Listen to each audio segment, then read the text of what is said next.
తీర్థయాత్ర చేసి వచ్చిన వాడికి నమస్కారం చేస్తే ఆయన చేసిన ఫలితంలో కొంత భాగం మీకు వస్తుంది, ఆయనకి తగ్గిపోయి కాదు, ఆయనకి అలా ఉండి మీకు వస్తుంది. పూర్ణ పుష్కళ, ఆయనకేం తగ్గిపోదు, తగ్గిపోకుండా మీకు ఇస్తారు.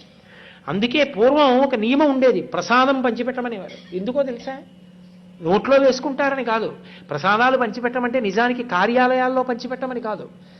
ఓడు వద్దనేవాడు, ఓడు పుచ్చుకునేవాడు, చెప్పులు వేసుకున్నవాడు, బూట్లు వేసుకున్నవాడు ప్రసాదం పుచ్చుకుంటే పంచిన వాడిది పాపం. అది ఈశ్వరానుగ్రహం. ఎలా పుచ్చుకోవాలో అలా పుచ్చుకోవాలి, ఎక్కడివ్వాలో అక్కడివ్వాలి, అంతేకాని ప్రసాదాన్ని ఎక్కడ పడితే అక్కడ పట్టుకెళ్ళి ఇవ్వకూడదు. ఎవరు యోగ్యులో వారికి పిలిచి పిలిచి ఇవ్వాలి ప్రసాదాన్ని. ఎందుకో తెలుసా?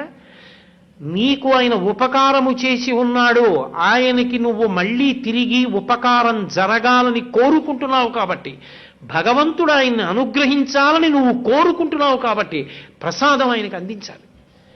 అందుకు ప్రసాదం ఇచ్చేవారు. ప్రసాదం ఇస్తే పుచ్చేసుకుని నోట్లో వేసుకోవడం కాదు. ఎక్కడికి వెళ్ళొచ్చారంటే అయ్యా ఒక్క 5 నిమిషాలు.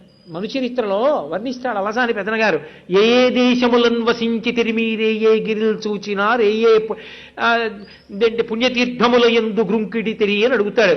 ఎక్కడెక్కడ తిరిగారు ఏది చెప్పండి అని అడుగుతాడు. ఆ వచ్చినటువంటి ఆ యోగిని. ఆ పాదలేపనం ఉన్న కారణం చేత ఆయన అన్ని చోట్ల తిరిగి వస్తాడు. కాబట్టి అటువంటి స్థితిలో తీర్థయాత్ర చేసి వచ్చిన వ్యక్తిని కూర్చోపెట్టి అడుగుతారు. అడిగితే అయ్యా ఆయన స్వామి పుష్కరిణికి వెళ్ళానండి, అబ్బాయి ఏమి సంతోషం ఏమి సంతోషం. అది ఏం చేస్తుందో తెలుసా? ఇంకొకరిని ప్రేరేపిస్తుంది.